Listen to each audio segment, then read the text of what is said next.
Хүчтэй салхи шуурга тохиолдсон үед салхи шуурга болох мэдээлэл хүлээн авсан үед зайлшгүй гарах тохиолдолд техникийн бүрэн бүтэн байдлыг хангаж дулаан хувцас, шороо цас нэвчихгүй юудэнтэй цув, нүдний шилтэй байх, шатхууны нөөц, явж чиглэлийн маршрут, мөн жолоочийн дадлаг туршлагыг харгалзан үзэж, тасрахгүй бүх үе олос гарч идэн бэлтгэх, хаашаа явж байгаа хизээ эргэж ирэхээ гэрийнхэнтэй болон хуршүүдтэй заавал хэлэх. Гал төмрийн аюулаас болгоомжлох, шаардлагатай тохиолдолд цахилгааныг салгах. Барилгын кран, цахилгаан дамжуулах агаарын шугам, уурын зүхний яндан, рекламны самбар зэрэг салхинд унаж бусдын амнаас эд хөрөнгийг сүйтгэх аюул тавьчир, ойр орчмын байдлыг ажиглан мэдэж аюулгүй байдлыг хангах. Их хэмжээний засан хунгар гэр байрнаас гарахад саад учруулж байгаа бол яарч сандралгүй гарын доорх материалыг ашиглан хаалгаа онгойлгож гарахыг хичээгээрэй.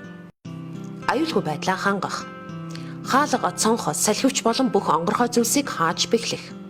2-оос доошгүй хоногийн ус, хүнс, эмийн нөөц, лаач үдэнс гэрэлтүүлэх хэрэгсэл, зайгаар ажилдаг радио, зас арилгахаа багаж хэрэгсэл бэлтгэх. Засан шуурга, эрс хүтрэлийн үед гадагш гарах, хотоос гадагш унаагаар явах шаардлага гарвал нийтийн тээврийн хэрэгслээр зорчих.